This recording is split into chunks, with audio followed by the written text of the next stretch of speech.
Amén, amén, amén. Aleluya. Dios les bendiga, hermanos. Amén. Aleluya. En esta mañana le damos honra y gloria a Dios porque estamos aquí nuevamente, ¿verdad? Para alabar su nombre y estudiar su bendita palabra. Aleluya. Vamos a pedir que el Señor nos venga a ayudar en esta mañana.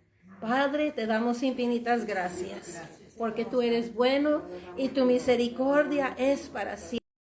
Gracias por este hermoso día que tú nos has dado. Otro día de vida, Padre, en que podemos estar agradecidos, Señor, por tu amor y tu misericordia. Gracias, Señor, porque estamos aquí pudiendo estudiar tu palabra. Recordamos, Padre, que ahorita hay personas que con mucha dificultad no pueden estudiar, no se pueden reunir. Padre, esté con ellos, Señor. Padre, ahí pensando de nuestros hermanos en Ucrania, ten misericordia, Padre. Padre, que ellos pueden, Señor, sentir tu bendita paz en su corazón, tu protección sobre ellos. En esta mañana suplicamos que tu divino y santo Espíritu Santo nos bendiga en esta mañana, mientras que estudiamos, Señor, tu palabra. Alabado sea tu nombre, lo pedimos en el nombre del Padre, del Hijo y del Espíritu Santo. Aleluya. Amén. Aleluya. Pues la clase que tenemos hoy día se llama el costo del discipulado. Y uno va a decir, ¿el costo? Pues él nos va a estar explicando, ¿verdad? Vamos a comprender que Jesús llama a todos sus discípulos a crecer en devoción en Él. Aleluya. Y que nosotros tenemos que valorizar qué es la prioridad en nuestra vida. Y que cada día a través de la cruz vamos acercándonos más y más al Señor. Amén. Entonces,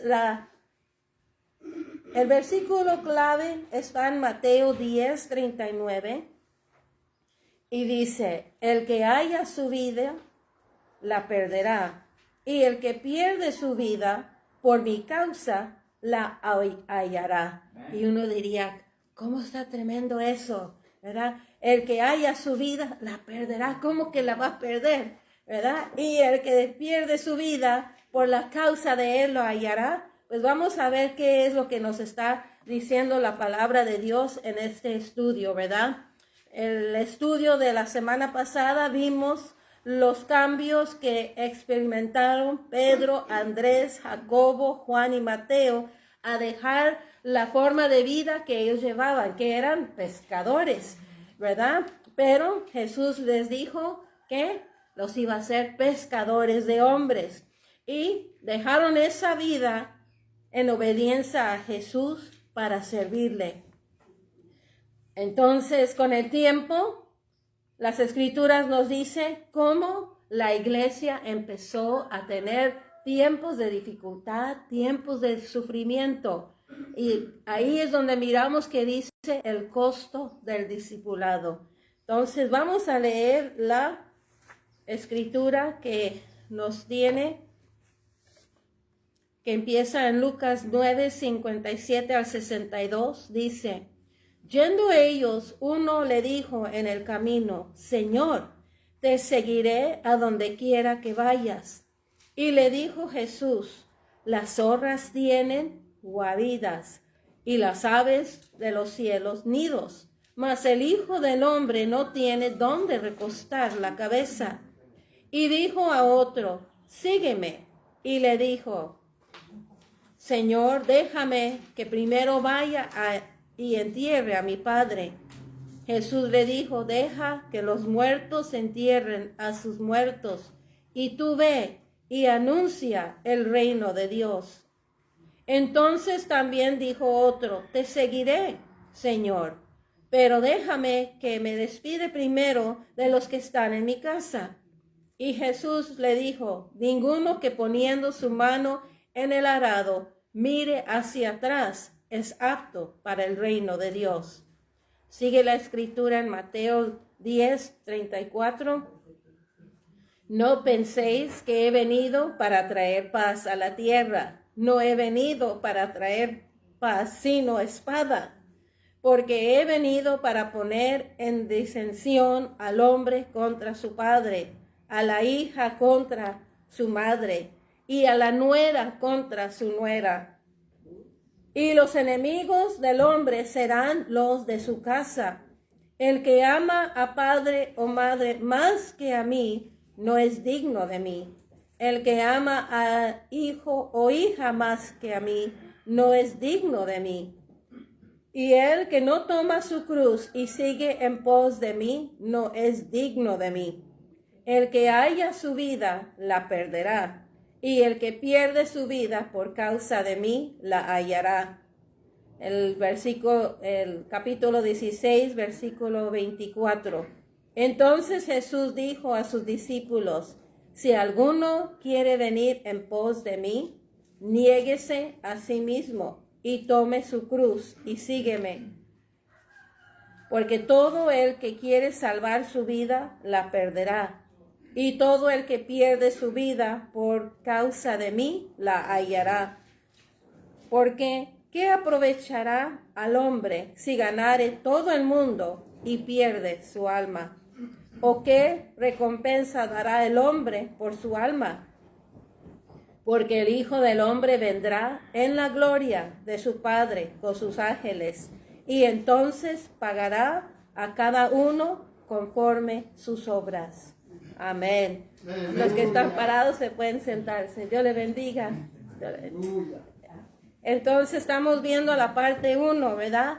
Entregarnos a Cristo. Esta lectura que nosotros acabamos de leer, estamos viendo que está hablando de cómo debemos de entregarnos al Señor. Y miramos, no son palabras tan suaves. Uno dice, ¿cómo? Pues si uno viene al Señor y uno dice que va a recibir, ¿verdad? Mis pasos dejo, mis pasos doy, no como el mundo la da. Y aquí dice que he venido para traer disensión al hombre contra su padre, a la hija contra su madre. Y uno dice, wow, ¿qué escena es esta? Pero vamos a entender por qué Él está diciendo estas palabras. Aleluya.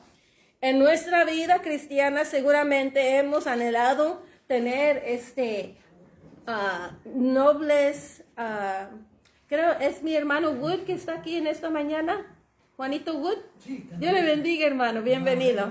Y amén, Dios le bendiga, amén. Nuestro hermano que nos va a estar trayendo la palabra de Dios en el servicio, amén. Gloria a Dios, amén. Entonces estamos viendo, ¿verdad? Dios promete que nos va a ayudar a dejar el malo hábito, así como la vida de los primeros discípulos que escogió, cambió su vida de ser pescadores y ahora eran servidores del Señor. El personaje anónimo en la narración de Lucas correctamente identificó el mejor camino posible en la vida. Seguir a Jesús sin vacilar. ¿Qué es sin vacilar? De que tú sí sea sí y tú no sea no. Señor, aquí está mi vida, te voy a servir con todo. Y eso fue lo que hicieron en obediencia los discípulos. Entonces, vamos a seguir. Dice que el lugar de este encuentro fue en Samaria. Ahora, querían seguir a Jesús y Él dijo, ¿verdad? Las zorras tienen su lugar de protección, las aves tienen su lugar de protección, pero el Hijo del Hombre no tiene ni dónde recostar su cabeza, dando a entender que la vida que el Señor estaba viviendo, ahora que empezó su ministerio, no era fácil. Iba a ser duro. ¿Por qué? Porque iba a presentarse en frente de obstáculos de personas que supuestamente eran religiosos, que amaban a Dios, pero estas personas iban a estar en contra de Él. Nosotros podemos mirar que, thank you, brother. Nosotros podemos mirar que nosotros, también, gracias a Dios que el Señor nos ha cambiado la vida, pero recuerdo cuando mi esposo, cuando dio su vida al Señor, de primero su familia no estaba muy contento porque decía, te has cambiado, ¿qué hiciste? pero gloria a Dios que con el tiempo, ¿verdad? Han visto, ¿verdad? Que uno no es que ha cambiado de religión. Lo que uno ha hecho es recibir a Cristo en su corazón. Aleluya. Jesús no es una religión. Jesús es el Hijo de Dios que nos ofrece todo. Amén. Entonces, cualquiera que haya sido la circunstancia, la respuesta de Jesús rectificó la atención de su interlocutor de lo material y lo espiritual. Vamos a ver que Jesús no ofrecía garantía de refugio físico. ¿Por qué? Pues él decía, yo ni tengo dónde recostarme. Si tú me sirves, lo único que te puedo prometer es el reino de Dios, la vida eterna. Aleluya. Por eso cuando nosotros miramos los versículos donde él dice, el que haya su vida, que uno dice, ay, ya la tengo, ya está todo hecho, ya lo que programé, quería hacer, ya la tengo hecho, pues la tiene hecho quizás aquí, pero no quiere decir que eso le va a asegurar la vida eterna en el Señor, porque solamente dando nuestra vida al Señor es lo que nos va a dar la vida eterna. Aleluya. Ahora dice que el texto no registra la reacción de la persona y podemos pensar que a lo mejor la persona al oír esas palabras podía haber dicho, wow, no es cosa tan bonita, no es cosa tan fácil, es un poco difícil. Déjame preguntarles, a los que estamos aquí, ¿dar nuestra vida al Señor ha presentado un camino fácil? No. No. Pero nos ha presentado un camino donde la mano de Dios nunca nos deja. Y damos gracias a Dios por eso. Ahora dice, ¿verdad? La invitación divina. De los 3 potenciales discípulos en Lucas capítulo 9, al parecer Jesús se acercó a 2 de ellos. Esto armoniza que el testimonio general de las Escrituras de que es Dios quien nos atrae a Él a través del Espíritu Santo. Amén.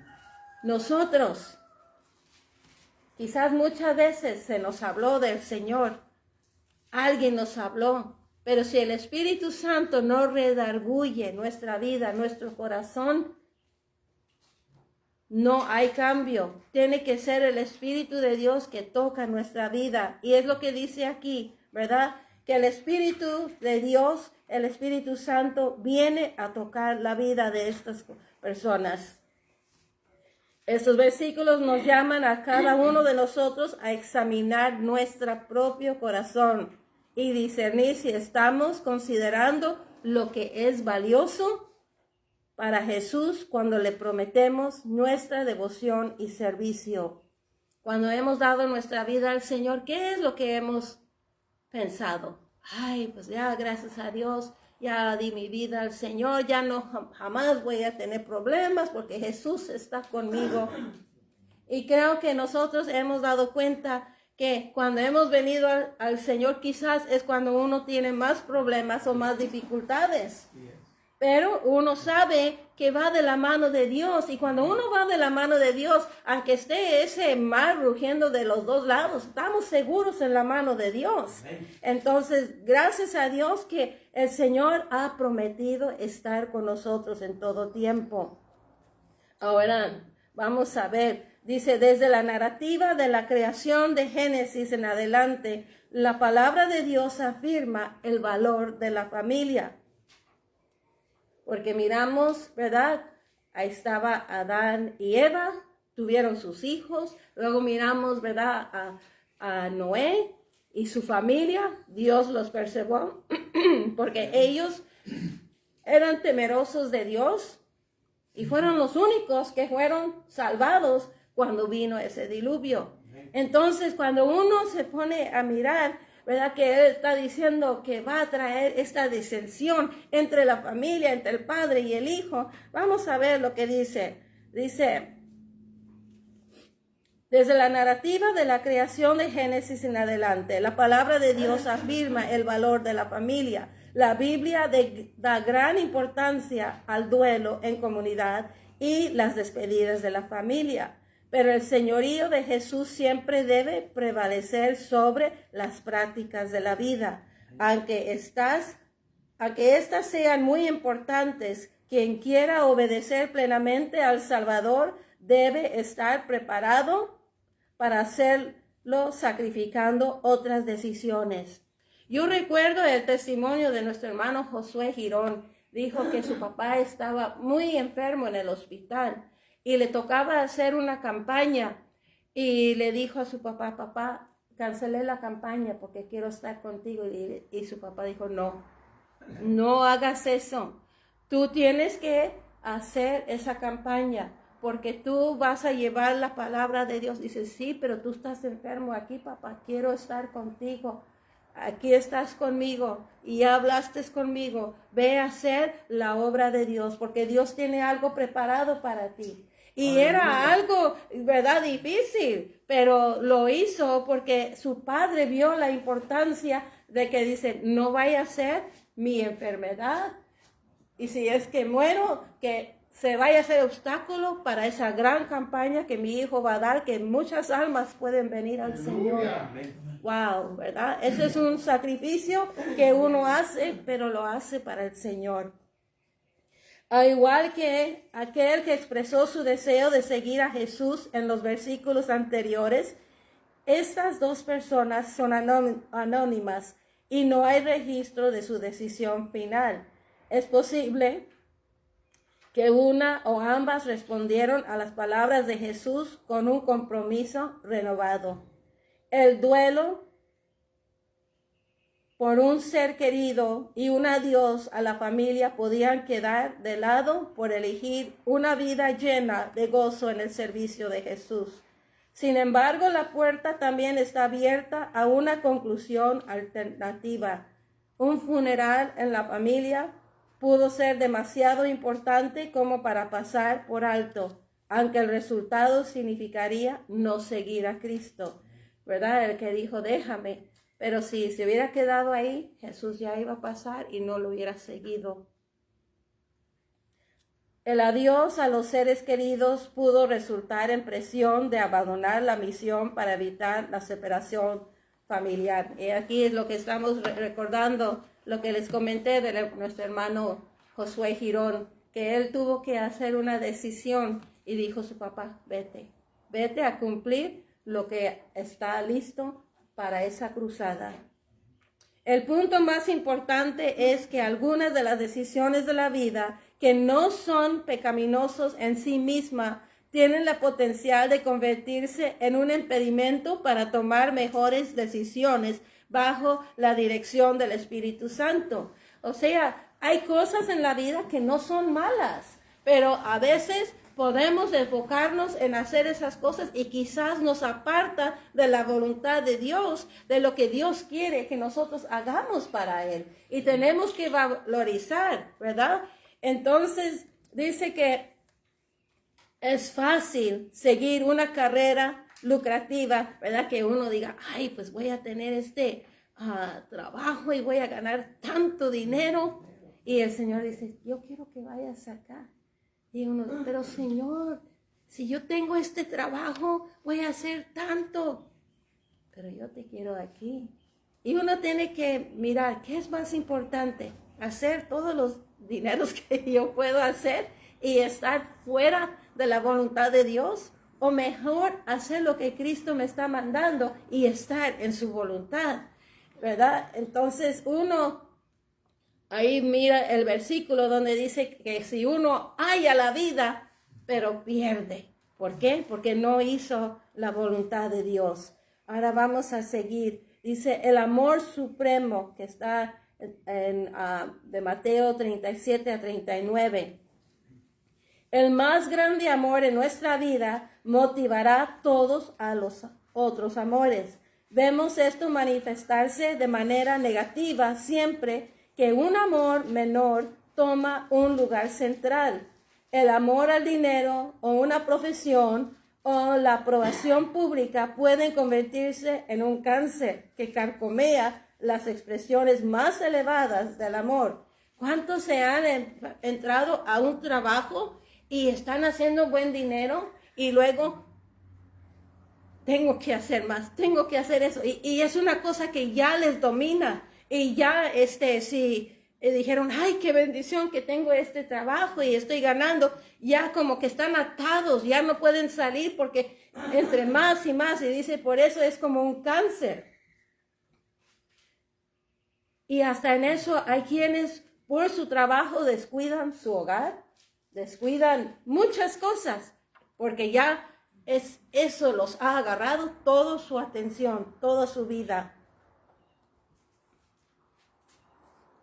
De manera similar, amarlo a Él más que un hijo o una hija era renunciar a una cierta medida de autoridad que un creyente tenía como padre. Amar a Jesús más que un hijo también significaba amarlo más que cualquier tesoro de incalculable valor. Los padres invierten todo su futuro en un hijo. Así Jesús espera plena fe en su plan para esta vida y para la eternidad. O sea, nosotros, cuando el niño nace en el hogar, uno dice, ay, qué hermoso mi hijo, de verdad, sea niño, sea hija, ay, qué hermoso, y uno desea lo mejor para su hijo. Pero y aquí estamos viendo, no es que Jesús no quiere que amamos a nuestros hijos, pero hay veces que uno puede hacer tanto para los hijos que nos desviamos de dar la adoración y el servicio a Dios que debemos de dar. Eso es lo que está diciendo. Ya cuando ese hijo viene a tomar el lugar como un ídolo en nuestra vida. Y podemos decir, el trabajo también se puede presentar como un ídolo en nuestra vida. Y tenemos que pedir al Señor que Él nos ayude a valorizar las cosas, a mirar las cosas bien, porque a veces uno se ciega. Dice que el amor es ciego, mira las cosas y a veces como que no entiende. Que el Señor nos ayuda a valorizar, amén. Porque creo que cuando nosotros hacemos lo que podemos por nuestros hijos, pero hacemos la voluntad de Dios, Dios va a bendecir a nuestra familia, Dios va a bendecir a nuestros hijos. Y hay veces que hay padres que han metido tanto en sus hijos y se han descuidado de buscar a Dios. ¿Y qué ha pasado? A veces los hijos no valorizan, a lo mejor los hijos malgastan lo que uno hizo. Entonces tenemos que también que nuestros hijos entiendan, yo te amo, pero amo al Señor. Y que ellos tengan eso también de aprender que como nosotros les amamos, pero amamos a Dios, ellos deben de amar a Dios con todo para que Dios los guíe en su vida también. No puede haber lugar para el amor egoísta en la vida del creyente. Todo sueño y anhelo personal debe ponerse a los pies de Cristo. Y todos los días el creyente debe cargar la cruz del compromiso total con Él. Sin embargo, la promesa junta a esta demanda es asombrosa en sus ramificaciones. A renunciar al control de nuestra propia vida, ganamos la vida inmensa más grande que Dios ha planeado para nosotros. Oculta en la declaración de Jesús está la promesa de una comunión eterna con Él. Ahí está el versículo, ¿verdad? Vamos a ver el versículo, está en la Biblia, ¿verdad?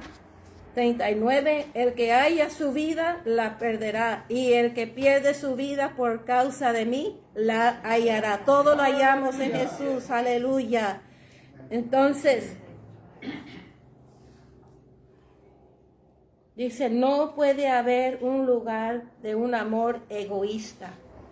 ¿Qué es egoísta? Cuando nomás me centro en mí, pienso en mí.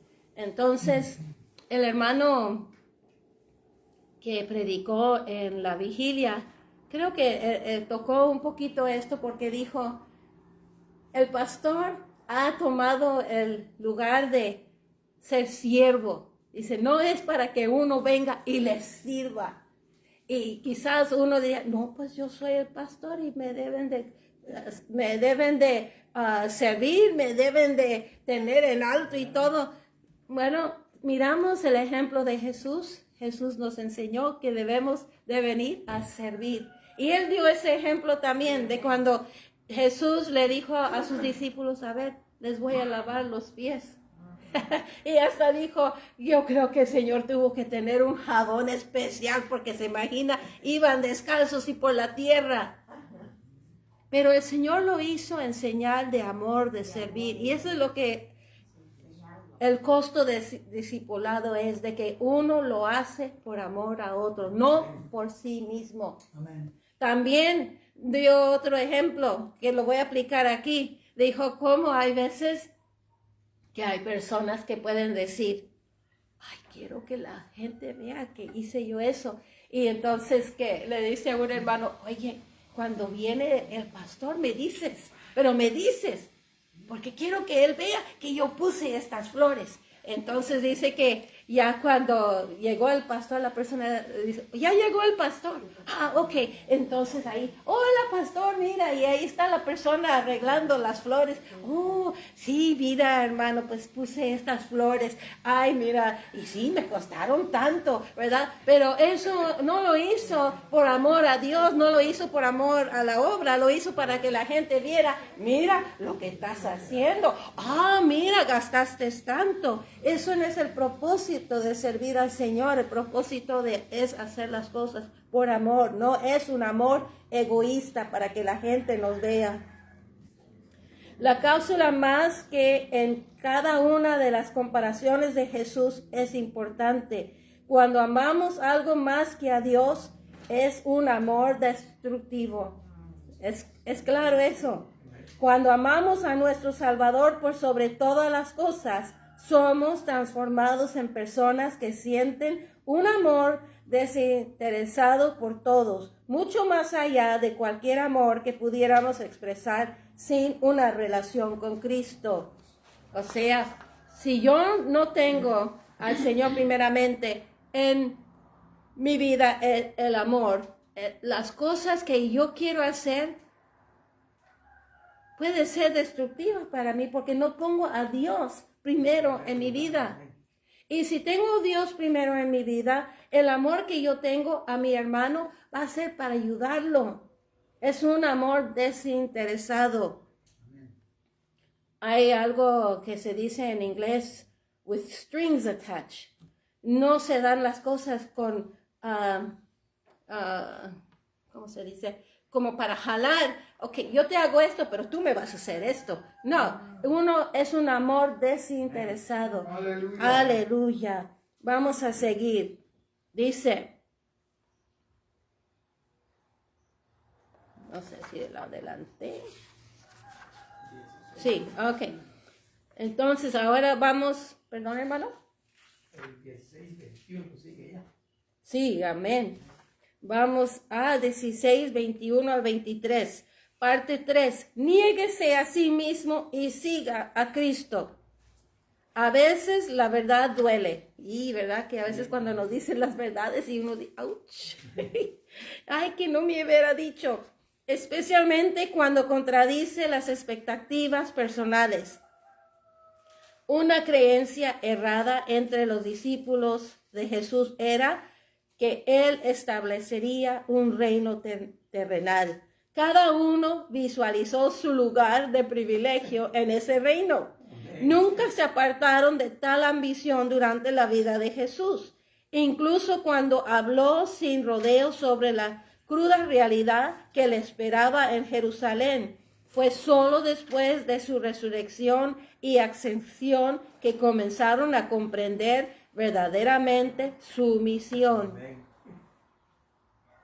Esperaban al Mesías. El Mesías va a venir y Él va a reinar y va a poner a todos estos en su lugar. Y como somos sus seguidores, ¿y qué lugar vamos a tener también? Unos lugares especiales, ¿verdad? Era lo que ellos esperaban.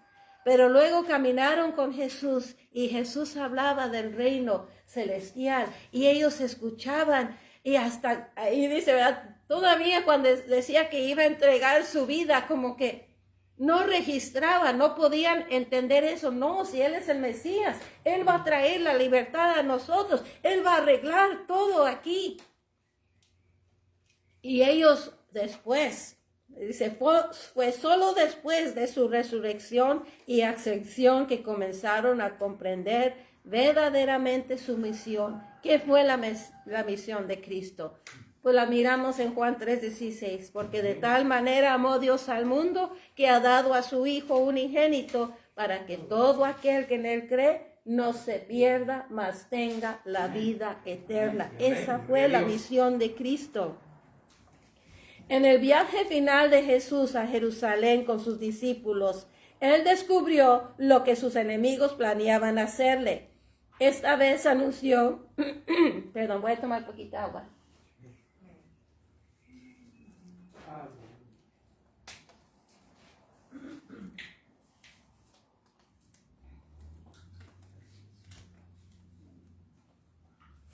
Aleluya. En el viaje final de Jesús a Jerusalén con sus discípulos, él describió lo que sus enemigos planeaban hacerle.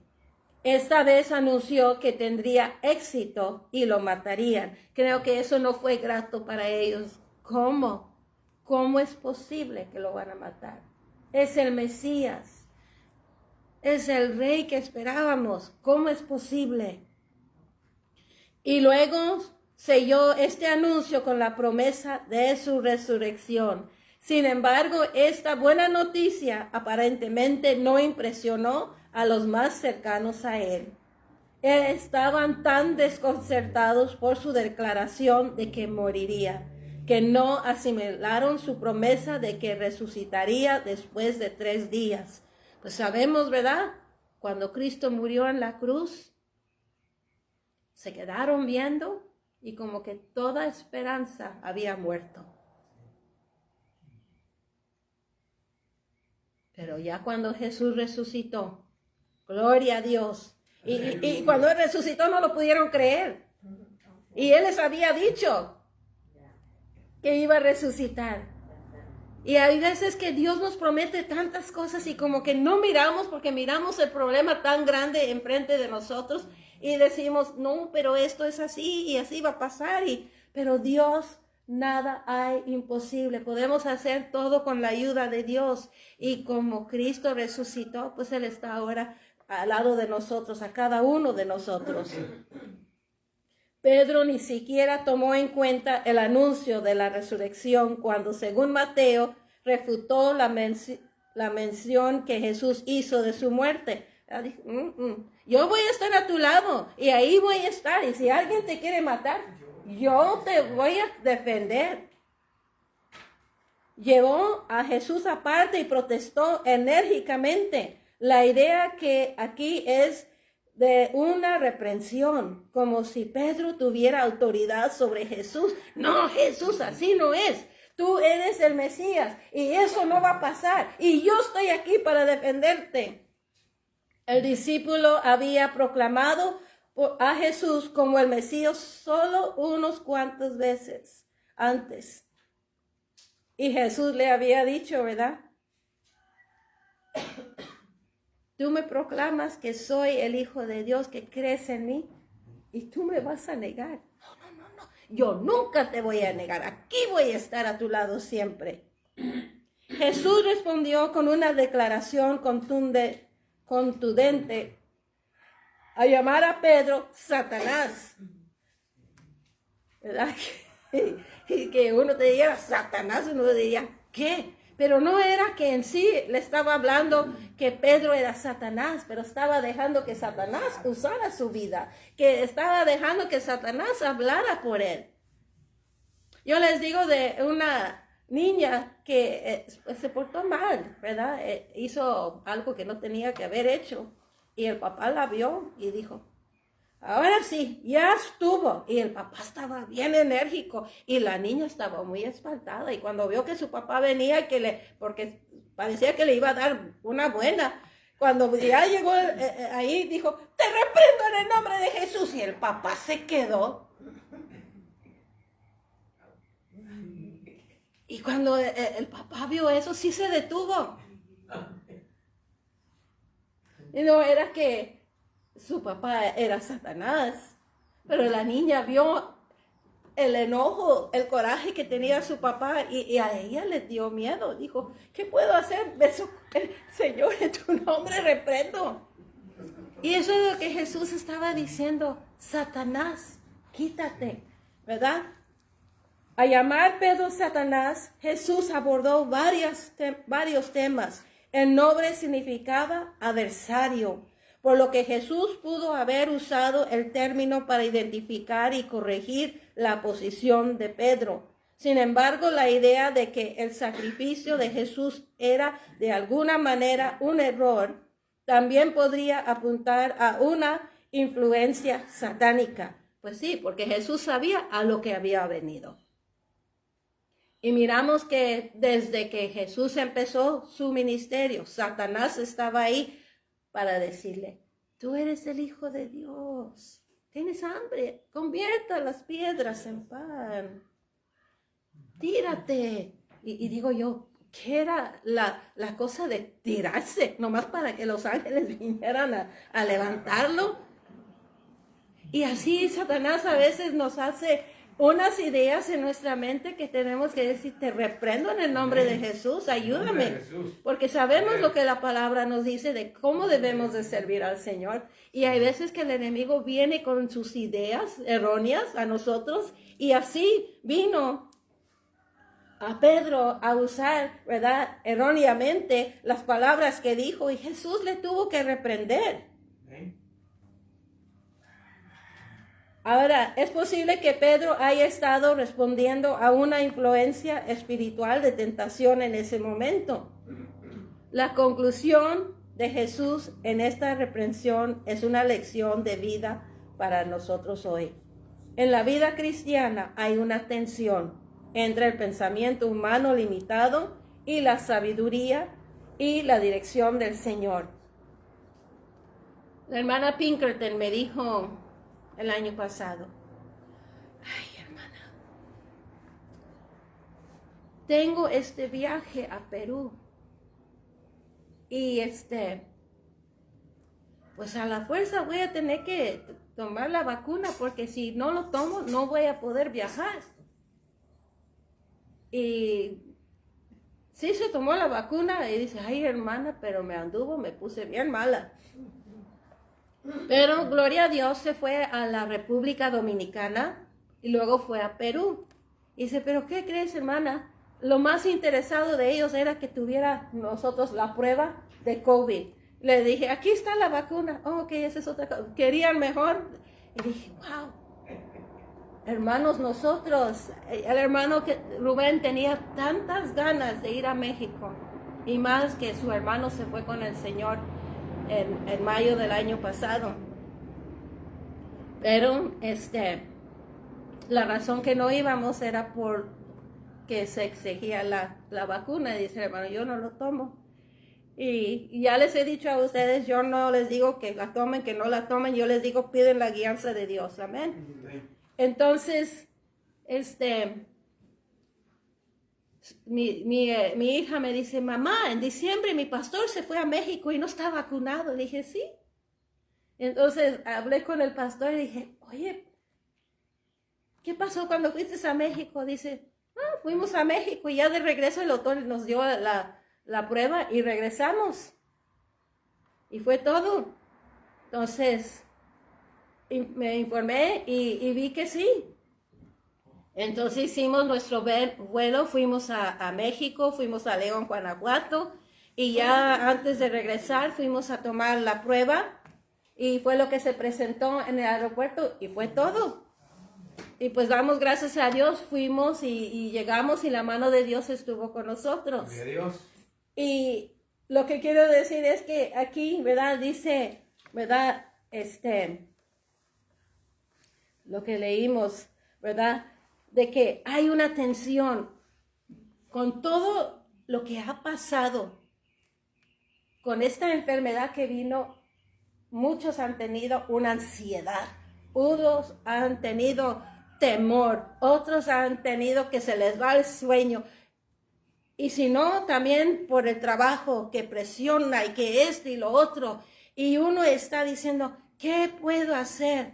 Y lo único que podemos hacer es poner nuestra fe y nuestra vida en las manos de Dios. Aleluya. Porque la verdad no es que uno quiere ser una persona desobediente, pero creo que a veces el Señor pone un sentir en uno y pues uno quiere seguir lo que Dios ha puesto en su corazón, ¿verdad?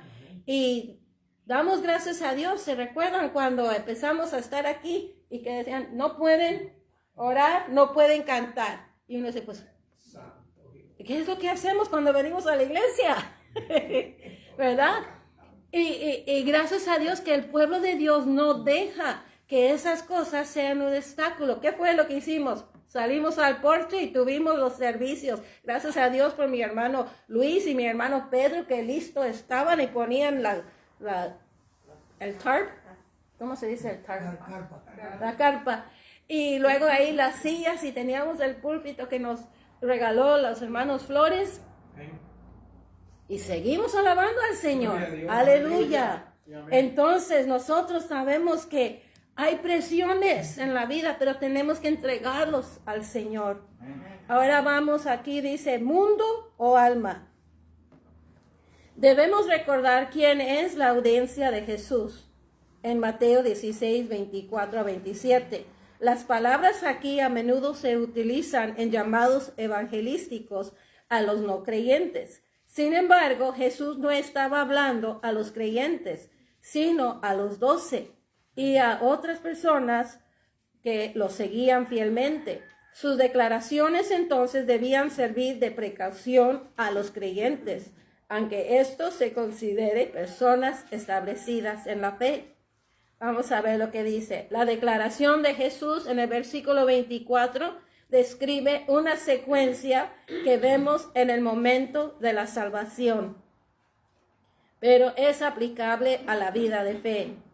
En el momento de la salvación tomamos la más importante decisión de renunciar el control de nuestra vida. Sí, porque uno dice, Señor, aquí está mi vida, te reconozco como mi Salvador, perdóname, ven a entrar a mi corazón. Y cuando uno le está diciendo eso, está diciendo, ten control de mi vida. Y hay quienes dicen, nadie controla mi vida. Pero cuando uno le da la vida al Señor, le está diciendo, Señor, toma mi vida. Aleluya. En el momento de la salvación tomamos la importante decisión de renunciar al control de nuestra vida, aceptar los sacrificios personales representados por la cruz de Cristo y nos comprometemos a seguir fielmente a Jesús como Salvador y Señor. ¿Qué quiere decir esto? Que hay veces que hay personas que van a aceptar la fe que tú tienes en el Señor y van a decir, ay, qué bueno, tú eres una cristiana. Pero hay otros que te van a ver y más, ay, tú eres uno de esos aleluyas. Ay, y aquí y allá. Pero gracias a Dios que uno, cuando se pone a pensar que Jesús no lo recibieron, que lo maltrataron, ¿qué es lo que espera uno? ¿Ser mejor tratado? Y uno dice, no, pues yo no quiero ser maltratado. Pero hay que tomar en mente, si Jesús hizo todo por nosotros, que no podríamos hacer todo para nuestro Señor y seguirle fielmente como Salvador y Señor. El cristiano en crecimiento constantemente tendrá experiencias de vida y expresiones de voluntad personal que deben ser abandonados o modificadas en obediencia a Dios. O sea, quizás habían cosas que nos gustaba hacer y quizás esas cosas no son de beneficio para nuestra vida. Entonces, cuando Cristo vino a nuestro corazón, esas cosas ya se tuvieron que modificar, se quitaron de nuestra vida porque no era bendición para nuestra vida, no nos ayudaban. Ese es el costo del discipulado. El siguiente contraste que define Jesús entre aferrarse y renunciar a la propia vida puede, en una última instancia, referirse a morir por Él. Y hay unos que dicen, ay, morir por Jesús. ¿Qué es lo que dice el último versículo de la enseñanza? Dice, Porque ¿qué aprovechará al hombre si ganara todo el mundo y perdiere su alma? ¿O qué recompensa dará el hombre por su alma? Hay unos que dirían, yo no quiero morir. Pero si morir significa negar al Señor y no estar con el Señor, yo prefiero morir. Porque, ¿qué me espera en una vida sin el Señor? No. El hermano Rubén conoció a un joven en el Instituto Bíblico. Venía de la familia real de las Incas. Se me olvida su nombre, pero él regresó a Perú y estaba ahí predicando la palabra de Dios. Estaba traduciendo la palabra de Dios al idioma de su gente. Y llegaron unos guerrilleros y pusieron a toda la familia en una línea y les dijeron, ya para de estar enseñando estas cosas. Niega todo lo que estás haciendo. Y él dijo, no, yo nunca negaría a mi Jesús. Y ahí juntamente con su padre y su madre los fusilaron a todos. Y uno diría, wow. Pero ¿sabe qué? ¿Que eso vino a parar la obra de Dios? No. Porque los que vieron que habían dado su vida en un Dios que vive, creyeron más. Dieron su vida para el Señor. Aleluya. Póngase a pensar, ¿qué si ellos hubieran renunciado?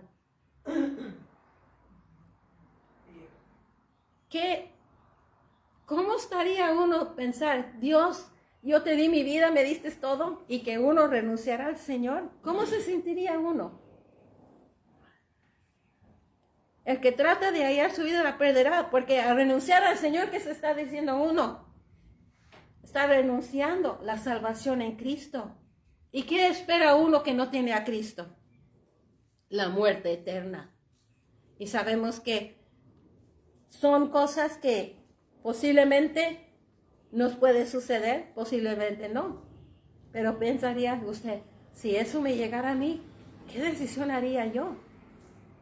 ¿Daría mi vida por el Señor? Amén. ¿Quiere hablar o qué? Sí. Amén. Viene a mi mente, hermano, como un pensamiento, ¿no? ¿Qué sintió Pedro cuando negó al Señor? Dice la Biblia que lloró amargamente. Eso quiere decir de que lo que sintió en su corazón no fue nada bonito por haber negado al Señor. Y si nosotros hacemos eso, aparte de negarlo, dice la Biblia que el Señor nos va a negar. Eso. Amén. Así es. Póngase a pensar en Judas, aunque dice la Biblia, ¿verdad? Que fue el hijo de perdición, pero a veces yo me pongo a pensar si él hubiera pedido perdón a Dios, Dios lo perdona, pero fue tan intenso el remordimiento que él tenía por haber vendido, traicionado al Señor, que no lo pudo soportar. Y en vez de hallar vida, encontró la muerte. Y como dice nuestro hermano, dice la palabra de Dios, que a los que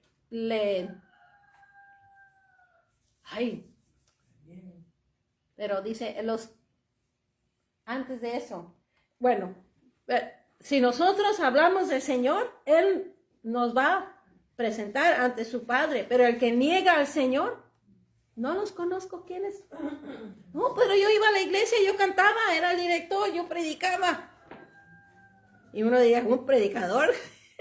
Hay personas que por el miedo se traicionan. No, pues lo dijo, pero Dios sabe mi corazón. No. Uno profesa con su boca. Amén. Aleluya. Ahora dice, el siguiente contraste define el renunciar a la propia vida.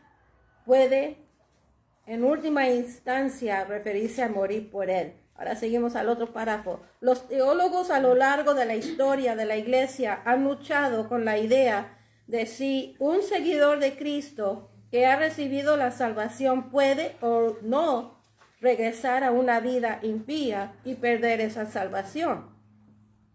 En este pasaje vemos que el peligro de desviarse y rechazar a Cristo es real.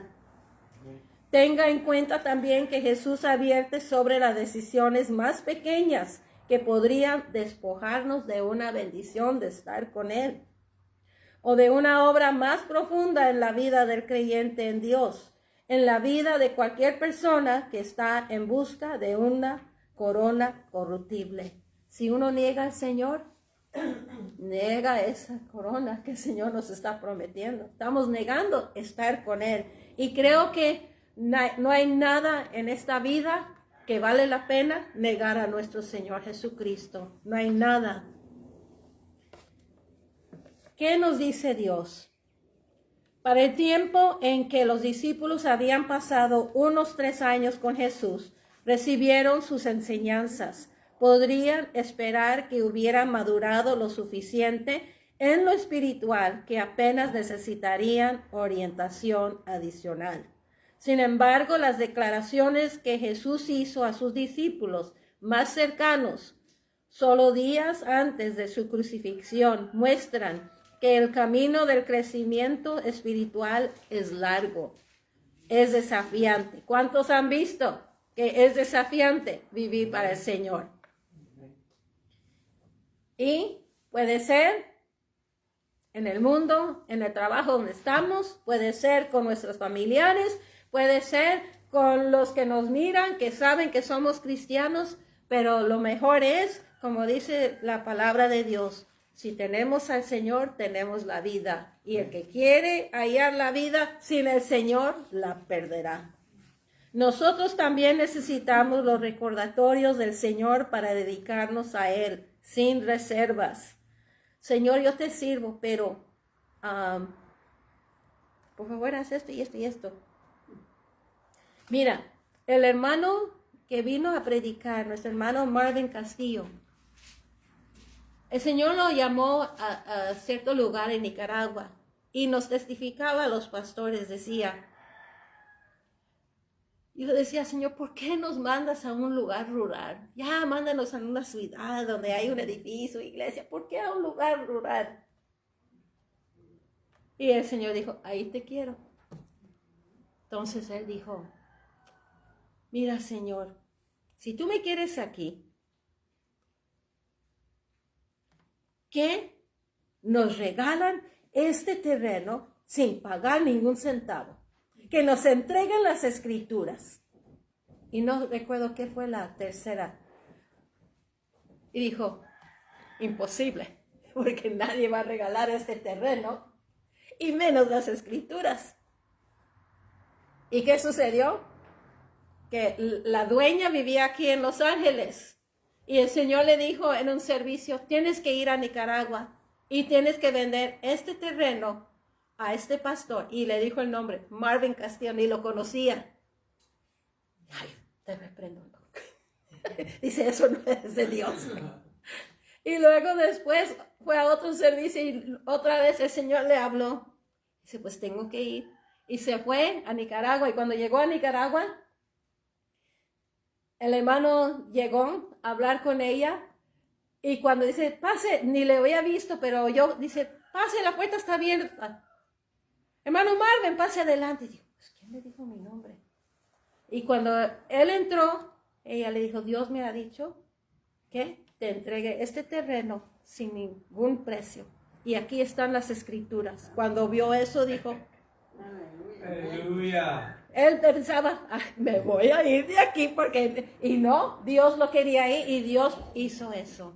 Aleluya. Debemos buscar la plenitud del Espíritu Santo para que nos ayude a erradicar cualquier situación que compita con el lugar que es de Cristo en nuestro corazón. Conforme lo amamos y le servimos sin concesiones. Continuaremos creciendo como personas que podemos mostrar el amor de Jesús y servir eficazmente a quienes nos rodean. Aleluya. Rápidamente vamos a recordar. No hay nada mejor que dar nuestra vida al Señor. Pero como la rosa tiene sus espinas, hay espinas en la vida cristiana. Pero el Señor ha prometido estar con nosotros. El costo del discipulado quizás es grande para unos, pero es mejor servir al Señor. Porque el que trata hallar su vida sin el Señor la va a perder. Las lecturas bíblicas diarias son: lunes, la devoción total trae el favor de Dios. Segunda de Reyes, capítulo 20, 1-6. Martes, la súplica de un padre por la devoción. Primera de Crónicas 28, 1-10. Miércoles, las palabras irreflexivas socavan la devoción. Job 15, 1-6. Jueves, entregados unos a otros. Romanos 12, 9-17. Viernes, devoción indivisa. Primera de Corintios 7, 28-35. Y el sábado, desviados de la devoción pura. Segunda de Corintios 11, 1-4. Estas lecturas nos van a enseñar acerca de lo que cuesta la vida cristiana. Amén. Aleluya. Vamos a orar y darle gracias a Dios por la lección de esta mañana, el costo del discipulado. Aleluya. Señor, venimos ante ti en esta mañana, dándote la honra y la gloria que tú mereces. Te damos gracias, Señor, por la salvación tan grande que tú nos has dado. Diste tú todo por darnos esta vida que nosotros gozamos, Señor. Esta vida libre de la condena del pecado. Pero tú esperas, Señor, que cada uno de nosotros te sirvamos, que te pongamos en alto. Te invitamos a nuestro corazón y te decimos: tú eres el Rey de mi vida. Ayúdanos, Señor, cada día a recordar que tú eres el Rey de nuestra vida, que tú eres el que nos ayudas, que nos cuidas, Padre, y que dejemos que tu Espíritu Santo cada día nos guíe, nos ilumina, sabiendo, Padre, que tú diste esa promesa de que estarías con nosotros hasta el fin del mundo. Gracias por la esperanza que tenemos en ti. Oh Señor, si alguien en esta mañana no te conoce, que te puedan, Señor, rendir su vida y saber que en ti está la vida. Alabado sea tu nombre. Te damos honra y gloria en el nombre del Padre, del Hijo y del Espíritu Santo. Aleluya. Y todos dicen: amén. Dios les bendiga, hermanos. Amén. Aleluya. Aleluya.